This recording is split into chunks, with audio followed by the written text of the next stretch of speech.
everyone. This is Mars. Welcome to Büdgét with Mars and Neeter. This is our very first episode about a road trip that we had taken from Louisiana all the way up to Cortland, New York. So we'll be talking about our adventures going up there and how we tried to maintain our Büdgét. Which is actually budget with a fancy twist. Right. I mean, although we are on a budget, we do want to be girls and we do want to feel fancy, even though some of our travels are not fancy at all.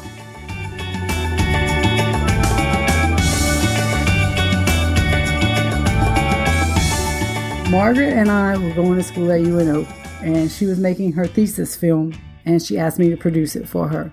Right, and UNO is the University in New Orleans. Right. After it was complete, we did enter the film into multiple film festivals, and it got accepted to a few, yay. And won awards at a few, yay. And one of those film festivals was all the way in Cortland, New York, and I really wanted to go. So I called up Anita and said, hey, let's go to this film festival. And she said, okay. And we both said, we're broke. So we get together, we try to figure out what our budget is, and, how are we going to get there? We looked up airline tickets and we're like, whew, we can't afford that. So that's when we decided to start investigating how much it would cost to rent a car and just take a road trip. I was all for it because I haven't traveled much.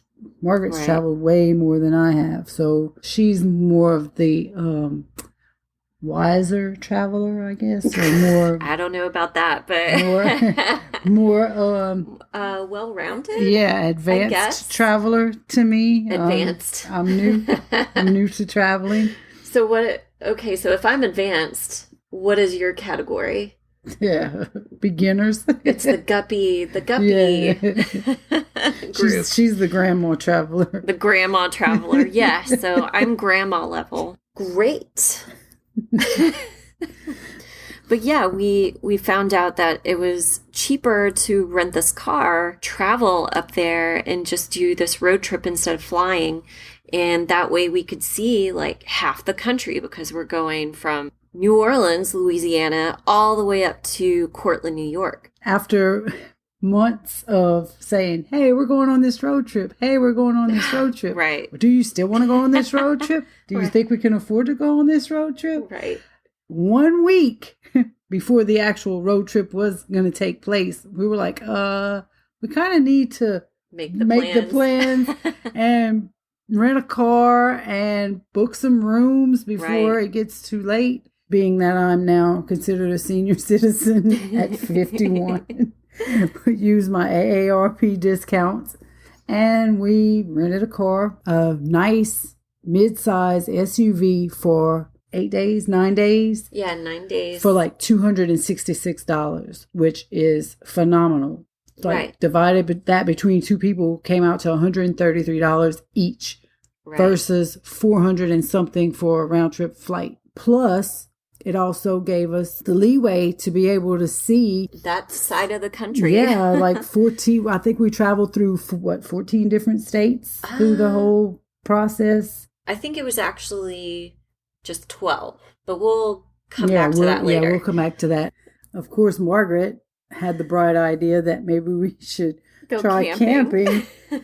And I mean, even though it was in mid-April, when we looked up the temperatures of some of the states further north from New Orleans, of course, in New Orleans, it's pretty warm at that time of the year. Pretty much summer all year long here, except for maybe 2 days of cold. Right. So I was like, yeah, let's go camping. And then Anita looks up the weather.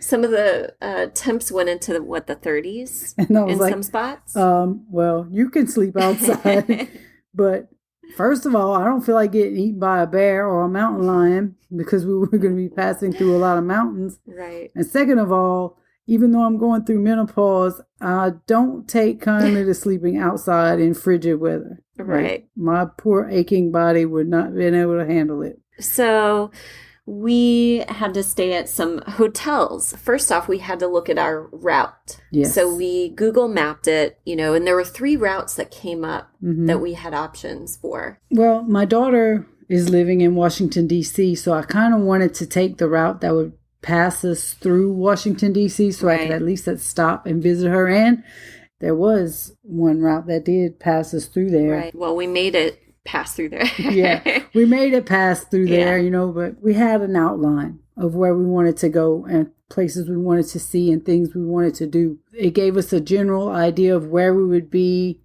each night, so we knew where we would be needing hotel rooms for each night. Right. Which was the thing that was the most important, because we didn't want to wind up somewhere and then try to get a room and everything would be booked or they would be outrageously priced. Me and Anita, we're not too fancy. We don't need to be staying at, 4-star hotels. We, our primary concern was just having a place to lay our head. And we're wash not our gonna, butts. right, and wash our butts. And so we really didn't want anything fancy. But I do have to say, some of those hotels. But the good thing about it was we were all total in those rooms maybe 3 or 4 hours a night. Well, we slept too, but like our awake hours. Right. But still, we were there like long enough to take a shower, sleep for a couple of hours, and then we were back out again. So it wasn't like we were living in these rooms. That makes a whole lot of difference. Right. Like if we would have had to stay for a few days, then I'd have been like, we need to get something a little bit nicer. Or, what type of vacation are you having? Are you having a road trip where you're going to be out, or are you going to be at a resort? Right. Are you wanting that type of vacation where you're going to the spa and having dinner at the hotel and it's like an all-inclusive resort? Yeah. Or are you going to be like us where you don't really care about that? You care about what's outside of that hotel. Right. We pretty much looked for the cheapest hotels possible. The ones that still had good ratings. We weren't going to stay I think we stayed in a 2-star. Yeah, but we weren't going to stay in a no-star hotel. Right. We do have some standards. Right. They had stars. Yeah, we had, even if it was a half a star, it's still something. They had stars. We have standards. Right. But I think what really worked out for us was that Anita actually won some money. So she was actually able to pay for some of these really cheapo hotels. So that saved us a lot of money. Did you want to tell them how you won the money? Yeah, I work in the film industry, and so does Mars, but I'm actually on set on the last day of every week. We call it $5 Fridays. Someone walks around, mainly a production assistant, walks around with a bucket, and everybody puts in $5. Like for every $5 you get a ticket. Then, for 20, you get 5 tickets or whatever. The more money you put in, the more tickets you get in the bucket. And it just so happened that Friday, before we actually planned the trip, I think we planned it that Saturday. We got together and started booking everything. I won the $5 Friday bucket, which came out to be like $600 and something dollars. But I gave some of it to my boss, and I gave some to the production assistants, and so I had like 400 and something left. So I told Margaret, I was like, look, this is like bonus money here. I said, how about let me go ahead and pay for as many hotel rooms as I can. That way we're not eating into either one of our travel money, like the money we had set aside actually for the trip. And as much as that hurt my heart, I said, okay. Right. She did falter at first because she was like, oh, well, I don't know. And I'm like, Margaret, I'm trying to pay for these rooms so you can save your money for the trip. And she was like, yeah, well, I was like, I'm paying for these rooms. No arguments. And she was like, well, okay. Yeah. So it ended up take too much arm twisting. Right. We ended up only having to split the very last hotel we stayed in Kentucky. Right. So that worked out perfectly. Yeah, that was like a godsend. It really did. Yeah. With the hotels and the rental car, we were still doing pretty good because it was still less or right about the same amount as the plane tickets that we were looking at. Well, for the car, it was about $300, so it cost us each $150 for a week. Mm-hmm. For the last hotel we stayed in, it cost us each $32.67. And for the tickets to Mammoth Cave that we pre-purchased was each $26. Right. So we went on it ended up being a 9-day road trip for under $200. Well, it was a little bit more than that. It was more than that. Right. Because we did eat food on this trip. I'm saying like for our to pre-plan it, like for the rental car and the hotel rooms. Right. It was a little under $200. Additional tickets, that we had to buy for like Mammoth Cave. But either way, even if I hadn't won that money and we would have had to pay for the hotel rooms, split the hotel rooms, what it cost us to do the road trip was still less than a plane ticket. Right. Plus, we got to see a lot of amazing things, which I'm very happy about. After we, figured out which cities we were going to go to, how much everything was going to be, all that kind of stuff, we kind of went through a schedule of which cities are we going to go to first? From which city to which city, et cetera, et cetera. Did I explain that right? No, you explain it. Well, we made kind of like a flexible itinerary. Right. Like we were going to start in New Orleans and go to Atlanta. We were supposed to see some sights in Atlanta, but we'll get to why we didn't in a minute. Then from Atlanta to Alexandria, Virginia. We were going to spend a day in D.C. with my daughter. Actually, we were going to leave that evening and head to New York, but then we ended up not. We looked at how long it was going to take us to get between these places. From one place to the other, yeah. Right, and it was so far from Atlanta to Washington, D.C. We were just like, there's no way we're going to see anything in D.C. Yep. So we're just going to have to stay the night in wherever, like D.C., but we figured out we were going to stay in Alexandria, Virginia, which is close to D.C. Right. And then the next day is when we would spend like the whole day with her daughter.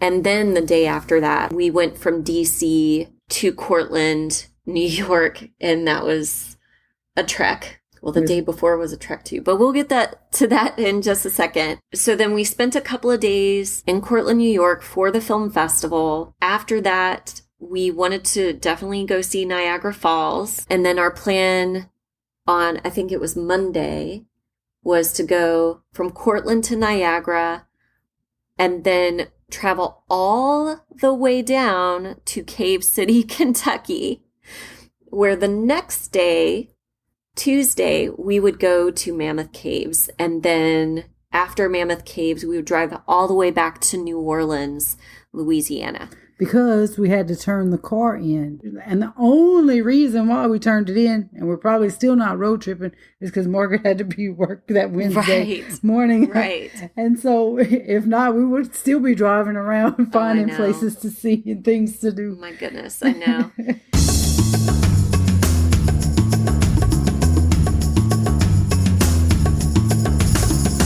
So day one, we were supposed to leave at 8 in the morning. Yeah. And I'm like getting ready, doing some last minute things.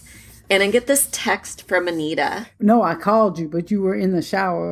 That's right. And she leaves. You were doing something. I don't know. But anyhow, I get up early that morning because I had put the pickup for the car for 8 o'clock that morning. So I got my daughter to come bring me in my car to go pick up that car. Well, the lady at the front desk tells me, "Oh, I can't rent you this car because you don't have a credit card." First, she asked me for a credit card, and I was like, and I gave her my debit card. She pretty much threw it back at me with my license and said, "I can't rent you this car because you don't have a credit card." And I'm like, "Well, I paid for the car already." She was like, "That doesn't matter. We can't rent you a car without a credit card." Right. So, and then she calls me. She asked me if I have a husband, and I'm like, no. And she really got upset then. Well, then I can't rent you this car. So I called Margaret, and I'm like, near tears. I'm like, oh my God, we don't even have a car to go on our trip with. They won't rent me a car. And she was like, hold up, let me see what I can do. So, well, in the meantime, I'm calling through AARP, calling the people I booked with to try to cancel the thing without getting charged, cancel the car without getting charged $150 late cancellation fee. Right. Because, I mean, I didn't know. They never told me I needed a major credit card to rent the car. And that's the thing is that, you know, they took the card over the phone. Right. And prepaid for it that way. Yes, so the money came out of my account and everything. It was like done. That was a little hiccup. Right. In the plan, but I'm calling the same company that we were trying to use originally back to get the same vehicle. And I'm begging and pleading with them, really trying to get those, you know, discount. Right. Because trying to get that discount. They wouldn't give her my AARP discount. Right. Because I'm not old enough. So they gave me some other type of discount. Right. But still, it was a little bit more expensive than, you know, we had originally planned. Yeah, because they wouldn't let me have my discount with her credit card. Right. Right. The lesson in that is if you rent a vehicle from the airport, like if I'd have rented it from another place, I didn't need a major credit card. Yeah. Just at the airport, they were asking for a major credit card. The lesson there is don't give up. See what your options are. Right. And the option was just to use your friend's credit card. Right. So we used mine. And again, we didn't really get the full discount that Anita had with her AARP stuff, but we were able to get a little bit of a discount. It wasn't that much over the budget. No, it was only like $40 more than what it would have cost me with my discount, but it was just the principle of it all. Right, exactly. That was very frustrating. So instead of leaving at 8 a.m. with this vehicle, we leave what?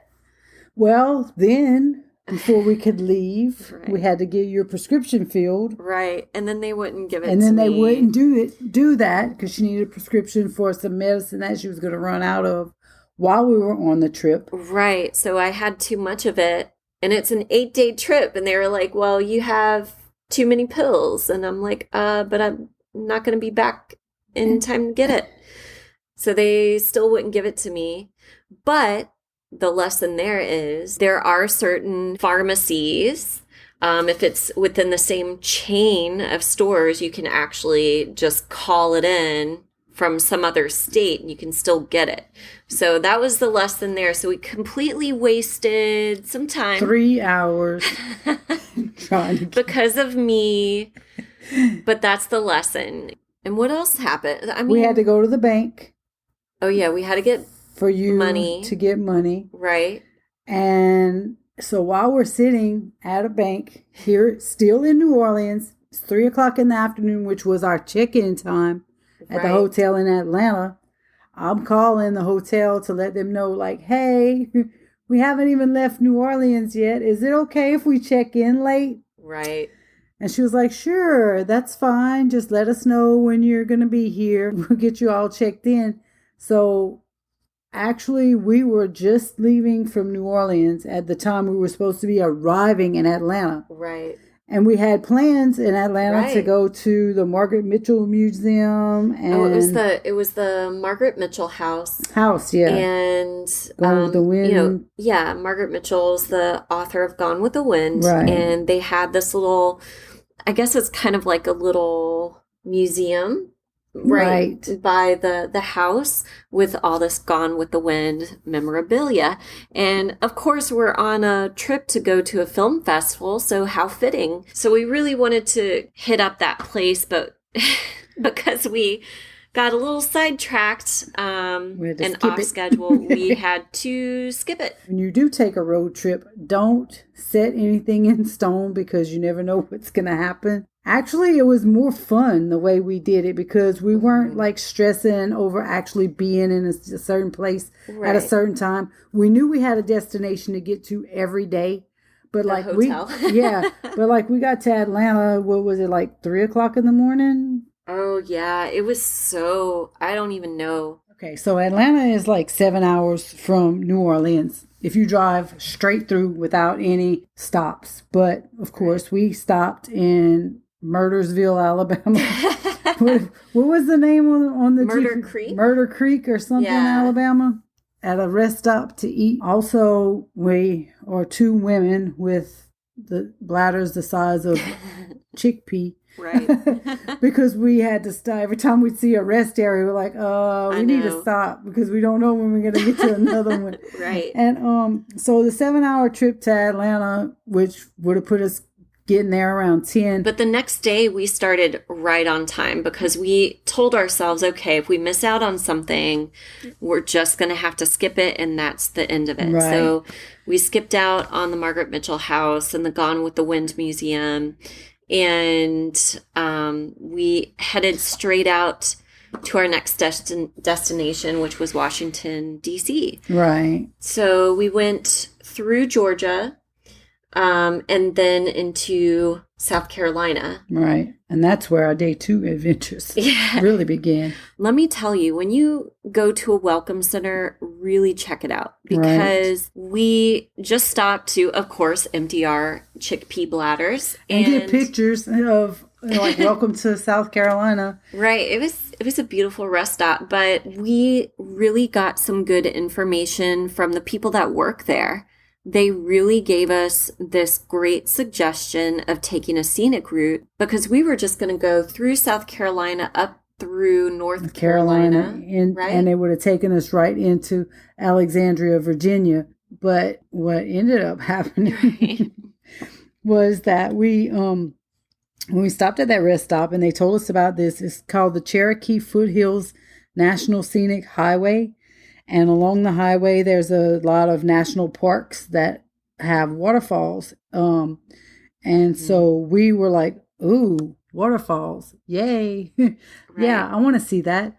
Like, the whole purpose of the road trip for me and for Margaret, because, I mean, we're pretty much kindred spirits, was just to see things that you wouldn't normally see. You would never see if you were flying, for one, and that you wouldn't normally see in New Orleans or Louisiana or anywhere. So, we were just up for whatever. Like, if we saw a sign that said historical something with an arrow pointing, we were like, oh, let's go check that out. Right. So, and within reason, like, we tried to do that. Stick to our schedule for one. But we'll get to how we did not stick to the schedule. Right. Before we left, I bought a case of Monster drinks and a case of 5-hour energies. Right. Because, for one, I didn't want to sleep the whole trip away and miss out on stuff. Right. So if we would have decided to sleep in, say, right at checkout, we would have missed a lot of stuff. And we would have had to, like, just truck it on the interstate to get to our next destination because it was 10 hours to D.C. from Atlanta. Right. But that 10-hour trip ended up turning into a 19-hour trip. Oh, wow. Because we got stuck in that traffic when that truck turned over. Remember the applesauce truck or whatever? Right. You were sleeping. I was the one sitting in the traffic waiting for them to move the applesauce out the highway. But that was in... Gosh, where was that even? In the beginning of Virginia. Oh, we were there forever. Yeah. But going back to South Carolina. Right. we're going to talk about these waterfalls. So, oh my God. So what was the trail again? The Cherokee Foothills National Scenic Highway. Right. So that's what we took. And there's a ton of waterfalls and they have the maps there, have them marked. You can see details of what exactly you'll see at the falls. But we went to 2. We decided to go to Station Cove Falls. Right. And what was the other one? Wildcat Wayside. Yeah. So there was one at Wildcat Wayside. Personally, I think the one at Station Cove, the Station Cove Falls was the best. Yeah. Station Cove. It was kind of out of like the whole 2 that we saw. Right. It was way off of the beaten path. Like, we got lost even trying to find the entrance to it. We passed it up, went down some dirt roads, and we were like, well, I think we're going the wrong way. Right. And then we turned around and there was a car parked and we're like, well, let's stop here. And you had to hike, what was it, a half a mile? Yeah, about to go half a mile there. There and to it, but it was well worth it because it was so beautiful and so peaceful and so tranquil out there. I mean, you could have spent like half a day out there just like we relaxing. Pretty much did. Oh, I know. Oh, my goodness. It was so hot there. I was about to seriously take off my shirt and just walk around in my sports bra. Right, because until I was like, are those people? And sure enough, there's a couple and their dog that came up the trail, and I was like, well, thank goodness I wasn't walking around in my bra. When we planned the trip and we checked the weather in each town, it was supposed to be only in the 50s, so we packed long sleeves and long pants and sweaters. Stuff and sweaters and sweatshirts. That day just happened to be in the 80s, I guess, when we decided to hike to that waterfall. So we were both sweating our tails off. And I had on short sleeves. You had on long sleeves, but I was still hot. We were in the foothills of the Blue Ridge Mountains. And we're coming out, and Margaret decides to start singing the song from Deliverance. Or humming it. Yeah, the then she puts it on her phone. And I'm like, please don't do that. Before you attract somebody out of these hills, like from the hills have eyes or something that comes out there and grabs us, because we were the only two out there, the only two people out there. Right. There was only that one other car. And then they left. Yeah, they left, and we were alone. In the woods and in the foothills of the Blue Ridge Mountains. How did we survive that? We didn't see a deer. We didn't see a mountain lion. We didn't see any wild animals. Not a rabbit, squirrel, nothing. No, we saw a lizard. Yeah, but I'm talking about really wild animals. Like a mammal. Okay. Yeah, yeah. All right, like a large mammal. Yeah. All right. Yeah, so that was fun. We took a wrong turn somewhere. Did we? Yeah, because remember the lady said that we would see a very small sign that would say back to I-85. Right. So after the Wildcat, after that one. And that one, I wasn't so impressed with that one. It was a lot smaller. Well, they had one that you could see from the road, which we didn't see from the road because we had to turn around and go back to see it. Oh, remember when we pulled up? That's right. We were like, what are those cars? Oh, that's where we're supposed to be. Right. Let's turn back around so we can actually see this. Right. There were a lot more people there. Just because you could see it off the road. It wasn't like Station Cove Falls where you had to hike. Right. So since it was immediately visible, there were people there, and they were playing in the water, which nice. That's another thing too. Like if you go to that waterfall, you can actually take your shoes off and wade through the water, which was pretty awesome. We didn't. I wanted to because my feet were so hot from walking. Right. But we were just trying to get up and go to the bigger part of the water where the waterfall actually began. It was really nice. It was the beautiful sunshiny day. Gorgeous. It was gorgeous. The sky was so perfectly blue. Oh, and then we stopped off to get water in this one little area, and it had like this old store attached to it. Oh, right. Yeah, that had antiques. Store, yeah. There were a bunch of crafted wood items. Right. That were actually kind of creepy. Like there were a bunch of like old dudes' faces. Yeah, somebody had hand carved all and there were a lot of beardy men there. Lots of beards. Yeah, lots of bearded men. Yes, some mountain men. Apparently very popular there. Right. That was a neat little store. It was pretty. It was like a little log. It was kind of a log cabin looking store. And in the bathroom they had. Like outside, a huge jug of locally made lotion. I didn't get any. I was just like, too many people. Yeah, they had a lot of locally made stuff they were selling in that store. I'm sure it must have been great, but I was not going to touch it. I'm a little bit of a germaphobe. And kind of deviating from that, a couple of weeks later, I went with another friend of mine to the movies to watch that show, Traffic. Mm-hmm. And they were showing a place kind of similar to that one that we stopped at, where they were actually kidnapping women for sex trafficking. God. And all I kept thinking was, oh my God, what if that was the same store that we stopped at? Because it looks so much like it. But you can't think of things like that when you're on a trip. I mean, of course you have to be aware of your surroundings and stuff at all times. Right. Especially if, if you're traveling alone, especially. I mean, I think the good thing about this trip is that, we had each other. Yeah. And I'm a little bit on the kidnap proof size, so Margaret was safe with me because when they would see me with her, they would be like, oh, we're not about to tackle that big one. No, they're afraid of my big muscles. That's what they're afraid of. Plus, didn't I bring my taser with me? I think I had it with me. I don't know. Is that even legal? Should we even talk about that? Well, it's not like they're going to arrest us now. But I know. But I think in some states it's not legal to have a taser. But anyway, just be aware of your surroundings. Right. Make sure that if you are traveling alone, that you have like your emergency numbers. Definitely, if you're a woman, carry your pepper spray or your taser or whatever. And if you are traveling alone, either make a video document of where you are at all times, because that's what we kind of did. And send it to your friends. Yeah, I did that. And I mean, we did it to document our travels, but I also did it because that way, if something did happen to us, our family and friends would know where we last were. Now that we're talking about the scary stuff, let's get off that subject. Right. And because we made it home safe. Nothing happened. No one threatened us. Actually, we didn't run into any incidences that made us feel unsafe at all. And this whole trip, I mean, everybody was really nice. We didn't feel like we were in danger. No, not even when we were staying at the sketch hotels. Probably because we went with each other. We had each other's backs. We were looking out for each other. So it's good to have a travel buddy. Plus, we wanted to do the same thing. Right. I mean, I know there's some trips where, you have to do your own thing. Right. But this trip, I mean, we definitely did everything together.